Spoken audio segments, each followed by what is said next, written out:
Hello, Oilers fans. Austin here with the day after discussion of the Oilers' 3-0 loss to the New Jersey Devils. It was a pretty ugly game in the third period for Edmonton, but overall, I really did like their play. I think they deserved a lot better than losing 3-0. And the offense right now, still just, it's stuck in second gear, It just can't find a way to get into that third gear, fourth gear, and then just start going 200 miles down the highway. So, in today's day after episode, we're going to have lots to discuss, lots of different topics that I wanted to touch on. And if you end up enjoying this video, make sure you hit that like button. And if you really like it, make sure to subscribe to the YouTube channel. We are nearing 4,100 subscribers already, which is crazy to think about because we just hit 4,000. So thank you all so much for your support. Also, friendly reminder, I am on Spotify podcasts, Apple Podcasts, and Amazon Podcasts. So wherever you get your podcasts, if you'd rather listen than watch, you can find me over on those sites. Links in the description below, of course. And all of my talking points will be time-stamped. If there's any specific topic that you want to skip around to, I will make sure it is time-stamped in the description of the video, and we'll go from there. So, like I mentioned, the Oilers lose 3-0 to the New Jersey Devils, but it wasn't for a lack of trying. It was not for a lack of effort. The two takeaways here from this game for me was the special teams let them down and the offense let them down. So when I talk special teams, I talk power play and penalty kill. The game was 1-0 in the second period, and the Oilers took a penalty. So New Jersey gets their first power play of the game. There was only 2 power plays the entire game, by the way. The officials, I don't know if it was a league mandate to just let them play because they were on Amazon Prime last night, and maybe they want to try and grow the game through streaming services, so maybe they feel like no penalties is the way to go. I'm not sure what it was. The amount of missed calls last night was outrageous. I'm not going to be talking too much about the officiating, though. But I will be talking about the Oilers' penalty kill. They just can't get a kill right now. It is just historically bad, and it's really funny because it was historically good during the playoffs. We all knew and understood that regression was coming. We all knew and understood that that penalty kill from the playoffs would not be sustainable. However, I was hopeful that this could be like a league average at 80% throughout the year. It is currently sitting down in like 60% right now, maybe 59% after last night. I don't know what the official number is. It's horrible. I don't even like looking at it. I don't even like talking about it, but we have to because this penalty kill is costing the Oilers games. It is costing them momentum. And when New Jersey made it 2-0 on that power play goal, which Calvin Pickard should have stopped, it deflated the whole team. You could tell the entire building, the wind was sucked out of the building. The Oilers, up to that point in the game, were generating a lot of really good chances, a lot of really good looks. And after New Jersey made it 2-0, they kind of weren't able to generate a whole lot more. They had a couple looks here and there throughout the rest of the game. And then, of course, on their own power play, oh my God, I don't want to talk about their own power play. So bad. Ryan Nugent-Hopkins, anytime the puck is on his stick, the play dies. Leon Draisaitl, you can tell he's just trying to do a little bit too much right now. Zach Hyman, net front presence. I don't even think he touched the puck on that power play, if I'm going to be completely honest with you. And then the Oilers are also playing 2 defensemen on the power play. Evan Bouchard had a couple chances to rifle a shot or pass the puck, and he just decided, I'm going to hold on to it way too long and then put it into a body, and then they're just going to clear the zone. Need more from Bouchard too, by the way. I pick on Nurse and other defensemen all the time, but Evan Bouchard, we're going to need him to start picking up his game in terms of helping generate offense and helping be that driver on the power play. Evan Bouchard's shot is lethal when he gets it off, and he is passing up a lot of shots right now. But in saying that, let's get into the actual day after discussion here. I know that intro is a little longer than usual. Oilers versus Devils. Oilers lose 3-0. Now, their advanced metrics were terrific last night. The Edmonton Oilers advanced metrics, that is. Their expected goals for at 5-on-5 was 68.90%, and their Corsi for was 65.38%. The Oilers at 5-on-5, they out high danger chanced the New Jersey Devils 13-6. However, in the third period, the Oilers generated 0 high danger chances and only 10 shot attempts at 5-on-5. The New Jersey Devils played some incredible shutdown defense in that third period. It was a Sheldon Keefe trap style masterclass of a third period. New Jersey just, I think the way they played in the third period is how you win hockey games. I hate watching it personally, but it's effective and it gets the job done, and it suffocated Edmonton. I don't think the Oilers got a single shot attempt towards New Jersey's net until almost halfway through that third period. Like, the Oilers just could not get anything going. But in terms of their overall effort, our topics today, it was a good effort. We are going to discuss the goaltending, of course, like usual, because that seems to always be a talking point here, not only on this channel, but on social media. The special teams stink. I already kind of touched on it a little bit, but we are going to talk more about it. I'm going to talk about Darnell Nurse because there is a really, really hilarious stat with Darnell Nurse that I read on X or twitter.com last night. Just hysterically outrageous, and I wanted to discuss it. Nugent-Hopkins press box. Yes, I am going to be advocating for Ryan Nugent-Hopkins to be scratched for a game because right now he is doing absolutely nothing. And if anything, he's actually being a super net negative when he's on the ice. I'm going to discuss the minor trade that the Oilers made yesterday because I did not touch on that in my post-game reaction. And then, of course, I'll discuss what is next, what is coming up for the Oilers and my own content, and then my closing thoughts. So let's finally get into it. We're almost 6 minutes into the video. I'm doing really good at preventing this from getting way too long. We'll talk about the Oilers' effort. And like I mentioned a little bit earlier, it was a good effort. Second half of a back-to-back, the fact that the team played as well as they did, I would be a lot more concerned if at the bottom of the screen with the advanced metrics showed that the Oilers had a 20% expected goals for, a 30% Corsi for, and they just got absolutely dominated from beginning to end of this hockey game. That would be more concerning to me. But the fact that this team was on the second half of a back-to-back, compared to how they played against the Calgary Flames, this was a much better defensive effort. They only gave up 16 shots to the New Jersey Devils the entire game. They only gave up 6 shots in the final 40 minutes. But the problem is 2 of those pucks out of those 6 shots ended up in the net, which is not good. You can't have that happen no matter who's in goal, whether it's Skinner or Pickard. And like I mentioned, that second goal for New Jersey, it just absolutely deflated the team. It really took the wind out of their sails, and I knew the game was pretty much over when New Jersey went up 2-0. Not that I didn't believe that the Oilers couldn't score a couple goals, but it just with how the game was going, and as a game wears on, when you're on the second half of a back-to-back, you do start to peter out. The Oilers came out flying. Second period, they were flying halfway through the second, slowing down. Then you give up that power play goal, and then the rest of the game, they just struggled to get any kind of momentum going. But in terms of their defensive play, the Edmonton Oilers defensively, yes, they gave up the breakaway in the third period. And yes, they gave up a couple looks where you'd like the defense to be a little bit stronger. In terms of their overall defensive play, neutral zone, and in the defensive zone, I thought they were really structured. I thought this was like one of their best defensive efforts of the entire season.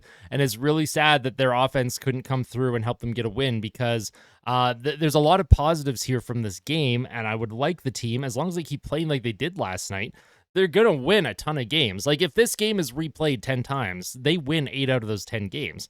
And I will admit, Jake Allen in net for New Jersey, he played phenomenal hockey. I made a tweet last night discussing that, I was like, oh, Jake Allen just decided this was the night that he wanted to be good again. Well, that wasn't entirely accurate. He does have 2 shutouts this season now, and he has played a couple really good games for New Jersey. He had one really bad stinker that really inflated his stats that I was not aware of. So that was good that it was pointed out to me by an old friend that I used to work with on Twitter, so I appreciate that. But in terms of the overall effort, this team deserved to win this game. But you don't always win the games you deserve to win. That's why there's a deserve to win meter that gets absolutely dunked on every single day from Money Puck, because the amount of times teams win when they don't deserve to win, well, it happens all the time. And the Edmonton Oilers, they maybe beat Calgary when they didn't deserve to, and then they lost to New Jersey when they didn't deserve to. So they go 1-1 on their little back-to-back, which, if you had asked me before that back-to-back even started, hey, the Oilers are going to go 1-1 here, I would expect them to have beaten Calgary and lost to New Jersey. Those are the 2 games that I would have picked as the win and the loss. The team is still 2-1 without McDavid, which is still good, and the team is 6-3-1 in their last 10 games. Breaking things down in 10-game segments, if they go 6-3-1 in the next 10, and then 6-3-1 in the next 10, it's fine. Like, the team is fine. I'm not going to overreact to a 3-0 loss last night, but there are things that have to be discussed because they continue to rear their ugly head. And we're going to segue into the goaltending. I already mentioned this earlier in this specific video. The Oilers in the final 40 minutes of this hockey game only gave up 6 shots on goal, and 2 of them went in. The first goal against Calvin Pickard, it was New Jersey's first shot of the game. So the Oilers, they were out shooting New Jersey 5-0 about 5 minutes into the first. The Oilers were flying. New Jersey comes down. They get one look in the high slot, and it beats Calvin Pickard. Now, there was kind of a screen in front. There was a body being kind of pushed around. Pickard was looking around like maybe he was contacted. But either way, New Jersey's first shot. You got to save the first shot of the game. Oilers fans are far too used to seeing that first shot of a game go in. And it just, like I said, the whole building just sighs. They're just like, oh, man, like, here we go. And the players on the ice, like, everyone's throwing their head up in the air because it's like, what does this team have to do to just feel good about who is behind them in the net? Now, Stuart Skinner last night against Calgary, he played great, especially in the third period when Edmonton was just kind of hanging on. I thought Stuart Skinner played really, really well, and he allowed the team, even though it was tied, they had a 2-0 lead. Calgary came back and tied it. He made some big key saves in the third period, held it down, and allowed Edmonton to get that third and go-ahead goal on the power play from Zach Hyman to win that hockey game.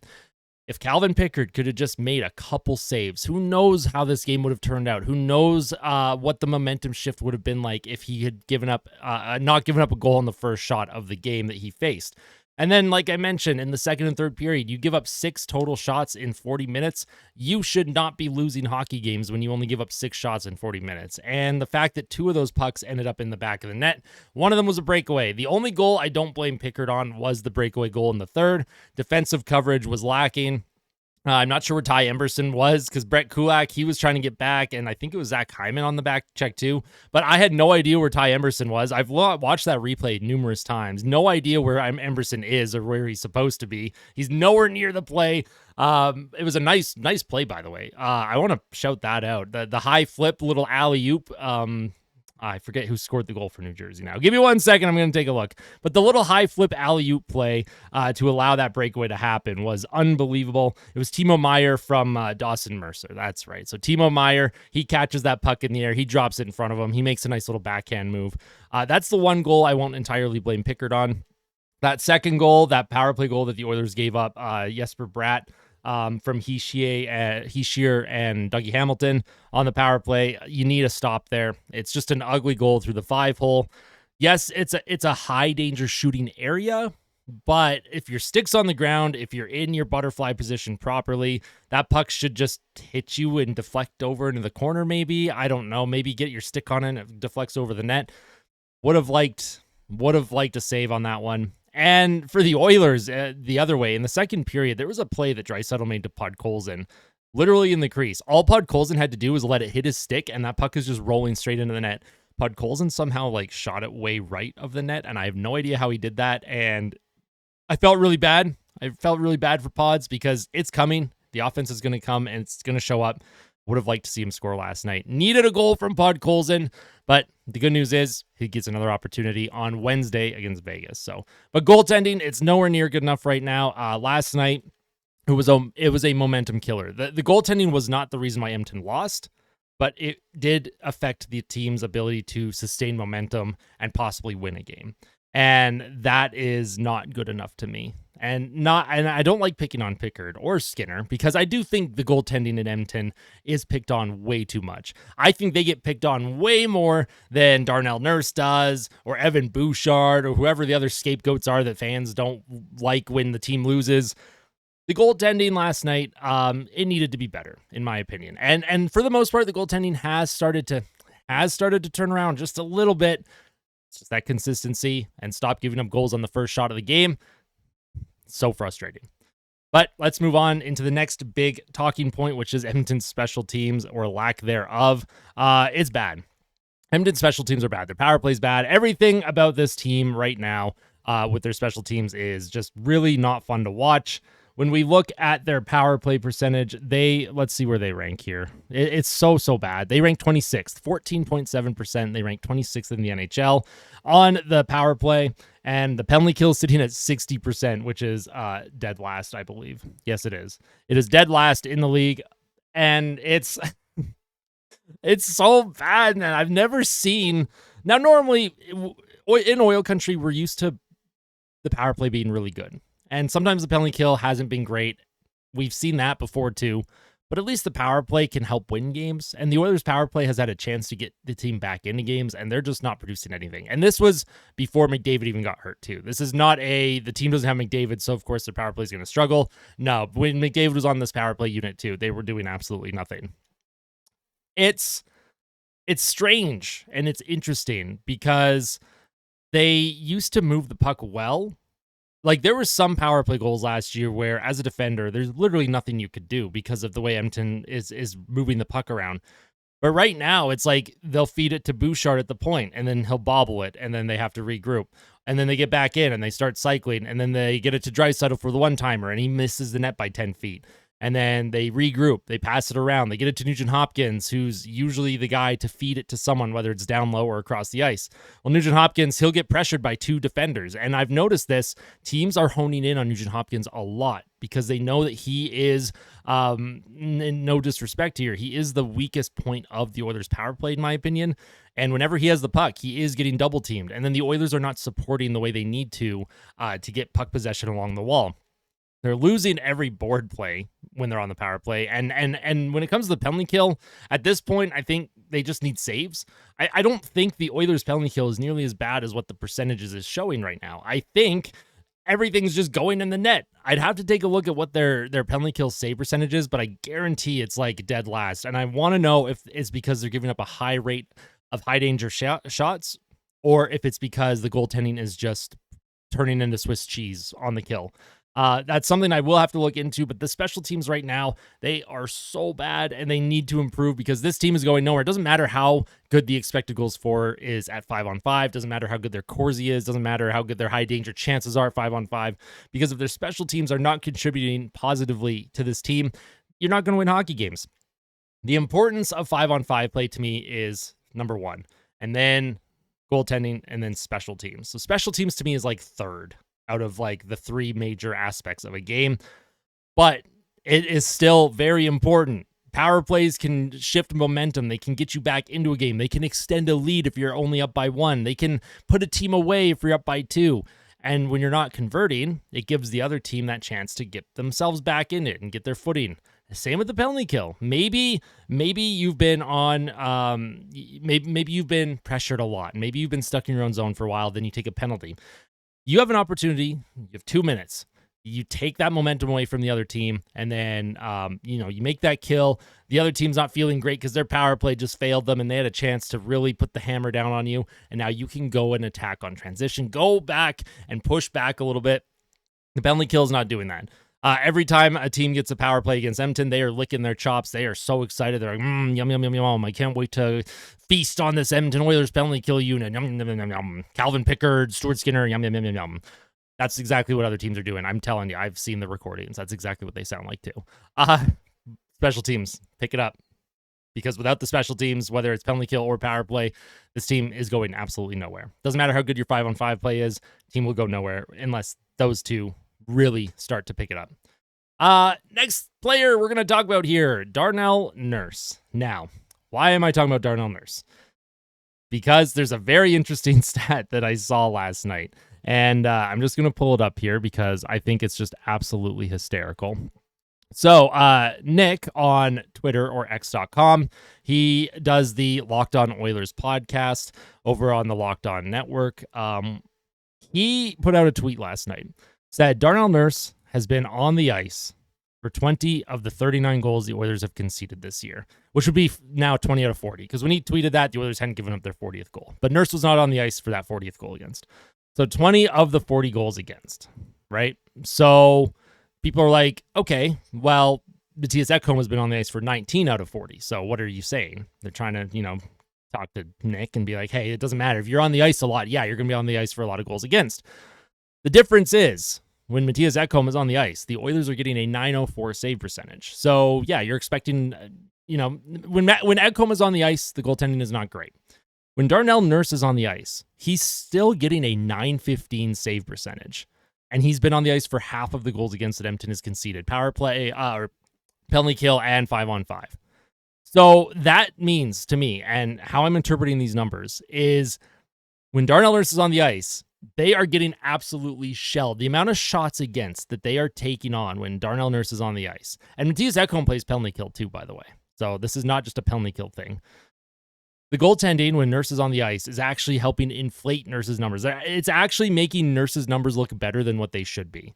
The fact that he's been on the ice for half of the goals against that this team has given up, and the goaltending is actually still giving him a chance to not allow that to happen, is outrageous. I've never seen anything like it. I've never seen a stat like that before. And some of it might be luck, but in terms of Darnell Nurse's advanced metrics too, they are horrible. Like, at least Mattias Ekholm is contributing offensively at generating offense, shots towards the other goal, shot attempts, high danger attempts. When Darnell Nurse is on the ice, the team is getting cratered, man. Like 40, well, not, I won't say cratered. Maybe that's disrespectful. Cratered would be like a 40% expected goals for at 5-on-5. When Nurse is on the ice, I think it's like a 48% expected goals for. But still, it's not good. And the fact that it could be even worse if it wasn't for the goaltending. Like, Darnell Nurse, he's getting .915 save percentage hockey when the rest of the team is getting absolutely nothing right now. That is bad. And when we talk about a defenseman who is constantly under the microscope because of his contract, because of his, his inability to live up to that contract. We all knew it was too much at the time, but every day there's a new stat that comes out with Darnell Nurse where I'm like, holy shit, this guy sucks. Like, he's not even third pair anymore. Like, he might barely be third pair. And another thing that is damning against Darnell Nurse with this evidence, Darnell Nurse does not go up against other teams' best players. He plays middle of the pack competition because they have to shelter him, and they've been sheltering him all year. And his defensive partners, Stetcher and Dermott, they can't handle the higher tier competition. Mattias Ekholm, yeah, you expect him to be on the ice for a decent amount of goals against, but he's also on the ice for a lot of goals for as well. And Ekholm and Bouchard are always taking on other teams' best players to defend against. Darnell Nurse is not defending other teams' best players, and those stats are still on him right now. So bad. I don't even know what to say. Darnell Nurse is at the point where he is trending so far down that he may be a replacement level defender by the end of the season. And that would be outrageous to me because we've seen him turn his game on. He had a couple games earlier this year where I'm like, that's the Darnell Nurse I know. Boxing guys out, cross-checking in front of the crease, fighting. That's the Nurse we know. I don't know what Darnell Nurse is this season. When you break down his season as a whole, he's had good individual moments, good individual games. That game against Nashville, I really did like Darnell Nurse's play. But overall, holy smokes, man. What are we doing here? What are we doing? That's so bad. I've never seen anything like it. Jesus, just so bad. So Darnell Nurse obviously goes without saying. If he doesn't pick up his game, this team also goes nowhere as well. I don't know what you do as a coach either. Like, what do you do if you're Chris Knobloch and Paul Coffey? Do you just not play him? You just play him 12 minutes a night? Because they seem to trust him in these high leverage situations, 1-goal leads in the third and all that stuff, but it's not like it's working out. And they trust him on the penalty kill. I don't know why. I don't know why. You might as well literally, and no offense here, you might as well literally just put a pylon out on the ice and lay it down so it's kind of laying sideways in front of the goalie, because that's what Darnell Nurse does. He just lays there. He does the Chris Russell flop like a fish. God. That might have been the worst thing for Darnell Nurse's development, by the way, was when early in his career he was paired with Chris Russell, and Chris Russell, that was his thing. I'm just going to lay down. I'm going to lay down no matter what happens. No matter where the puck is on a on-man rush, I'm just going to lay down. Penalty kill, I'm just going to lay down at the corner here, at the back door. I'll prevent the backdoor pass, but I'm going to give up this entire shooting lane in front of me. Crazy. So funny. Obviously, I'm mostly joking. I'm having a bit of fun with this talking point, but I'd like to know more stats. If you have more stats, not only on Darnell Nurse, but the Oilers' defensive core in general, if there's any player that you want me to talk about more, let me know in the comments, all right? Now, next player we're going to talk about, and he's been a talking point all season. I have personally talked about him a few times this season. Ryan Nugent-Hopkins. It is absolutely time for Ryan Nugent-Hopkins to take a seat in the press box. He has been so bad. His on-ice metrics are terrible. He has some of the worst expected goals numbers on the entire team, worst possession metrics on the entire team, and the power play is doing nothing, and he is a large reason why the power play is doing absolutely nothing right now. Ryan Nugent-Hopkins is such a net negative that I am doing something that I've never called for in my entire life as an Oilers fan since he was drafted. I am calling for Ryan Nugent-Hopkins to be a healthy scratch, because at this point, I think taking him out of the lineup might actually be a net positive for the team, no matter who you put in. The fact that I think Drake Caggiula would have more impact right now in the lineup than Ryan Nugent-Hopkins should be damning, so damning against Nuge. And I love Nuge. This is painful to talk about. But, the first week and a half of the season, we were like, okay, well, season's early. Nuge, he gets off to a slow start sometimes. No big deal. Turn it around. And then as the season wore on, it's like, okay, maybe Nuge is going to turn it on. Maybe he'll get a power play point. Maybe he'll get a goal and start to feel good, confidence up. And then he did score. And we're like, yay, Nuge scored. That means the confidence is going to get up and he's going to go on a tear now. No. In fact, I would say the complete opposite has happened. And his on-ice impact last night against the New Jersey Devils, when the rest of the team, for the most part, was controlling play and generating chances, take a look at Nugent-Hopkins here. Here's Nuge, Skinner, and Hyman. That whole line, by the way, was absolutely caved. The game score, almost a -2 when it comes to their impacts on ice.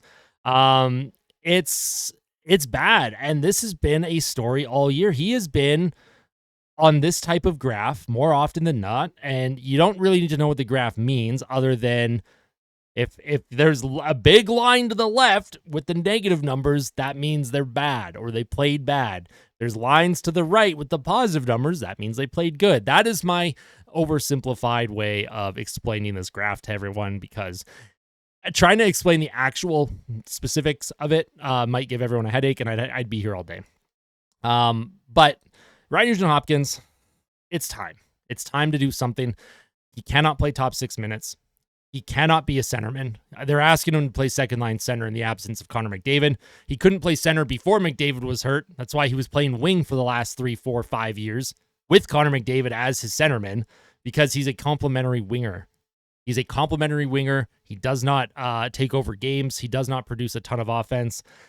His 100-point season might go down as the most fluky 100-point season in NHL history. We all knew that was unsustainable. Now, I've seen a lot of people because hindsight, right? We have the benefit of hindsight. Oh, the team should have traded Nugent-Hopkins when he had 100 points. Trade him when his value's highest. Well, holy shit. We had just signed him to a 5-year extension. He wanted to end his career at Edmonton. That was the first year of his 5-year deal. And you're like, we should have traded him. What the hell are you talking about? What are you talking about? No, I don't think that should have ever been the case back then. But I will say, right now, it's not good enough. And sometimes players, no matter how long they've been in the league, you need a little bit of a reset. Whether it's a seat in the press box, whether you're bumped down the lineup, sometimes players, they're gripping their stick a lot. And Nuge he's really gripping his stick. I think he's putting a lot of pressure on himself, especially with McDavid not in the lineup right now, to try and be a guy that can help produce. He just has to focus on doing the little things and the right things. But right now, his back checking has not been great. His two-way play has not been good, and he's not generating any offense. We're used to a bit more from Nugent-Hopkins, and I know his game will turn around. But right now, it's tough to watch. And the fact that he's also struggling on the power play too, he just looks like he doesn't want the puck. Every time he has the puck on his stick, he's trying to get rid of it immediately instead of looking to make a play.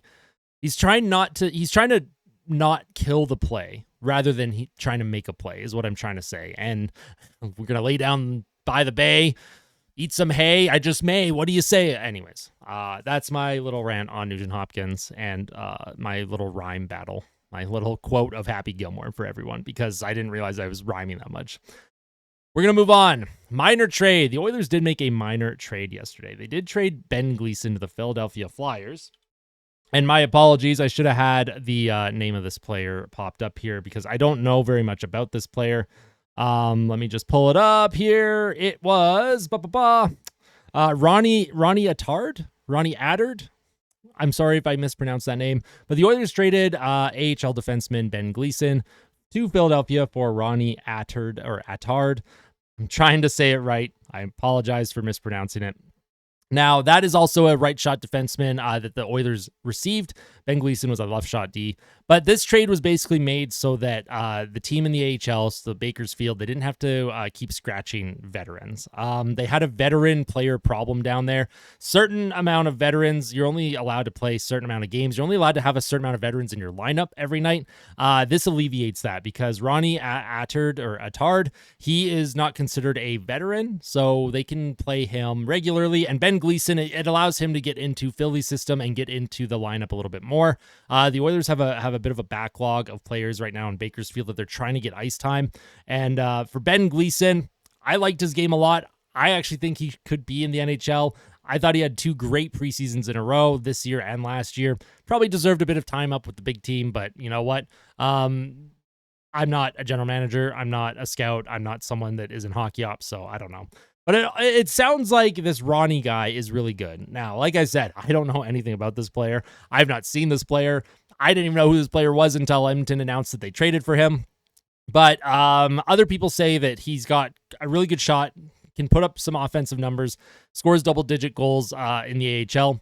So that could be a call-up option. He's a right-shot D. The Oilers are always looking for right-shot D-man, so we'll see what that entails, but just a little minor trade that I thought I would mention because that was newsworthy, and yeah, that was it for the trade. Now, up next for the Oilers, before we wrap things up in this video, which, by the way, I appreciate your patience, and I appreciate if you've still been watching up to this point. Up next for Edmonton, they do play the Vegas Golden Knights on Wednesday. That is tomorrow night. Let me just pull up the time here. 6:30 p.m. Mountain tomorrow night against Vegas. I will be doing a live stream commentary. During that Vegas game, the Oilers are looking to go 3-1 with Connor McDavid out of the lineup, which would be great. And then, of course, the Oilers play Vancouver on Saturday at 8 p.m., and it is possible that McDavid does return for that game. We will see what his timeline looks like. Of course, if there's any breaking news in the meantime, I will have videos up here on Austin Hockey. But yeah, I'll be doing a live stream commentary for that Vegas game tomorrow morning, pregame report, and then, of course, 6:30 p.m. I'll be going live. We'll do a live stream commentary. I'll hang out with all the fans and everyone that interacts in the chat. It is so much fun. The live stream commentaries have been a blast this season. I wish I could do it for every single game like I did during the playoffs. However, work schedule. Got to prioritize work sometimes. You all know how that is. And for my American friends, if you were still watching, it is election day in America. So I am not a political person. I do not get involved with politics on this channel. In fact, I actively discourage politics from ever being discussed here. However, I will always encourage you to go out and vote, make your voice heard, and exercise your democratic right to your freedom of choice when it comes to elections. Our grandfathers, great-grandfathers, great-great-grandfathers, and so on, they fought very hard for us here in Canada, the U.S., Western developed countries in Europe. They fought for our ability to be able to go out and vote freely. So I don't care who you vote for. Just make sure you go and vote and have fun while doing it. Because at the end of the day, we still got hockey. We got hockey here on this channel. Hockey is the most important thing to me. But I did want to just mention that. I do like trying to keep up with the times and see what's going on, current events, that sort of thing. But that's going to be it from me. I appreciate everyone that tuned in to today's day after discussion. Is there anything that I missed? Any players that you want me to talk about next time? Let me know in the comment section below. Of course, if you have any major questions, I'm going to start doing a question period during my post-game reactions. So keep an eye out for that. After every Oilers game, I will be posting on Twitter or X.com. Link to my profile is in the description of this video. And I will be posting something along the lines of, hey, you know, for my video, any questions, or send me your questions. And then I will answer some during my post-game reactions because I want to engage more with you, the fans, while we continue to build an amazing community. So thank you all so much. Make sure to smash that like button. Make sure to subscribe to the channel if you have not yet subscribed. And of course, like always, tell someone that you love the Moyle Country. We'll see you in the next one. Take care.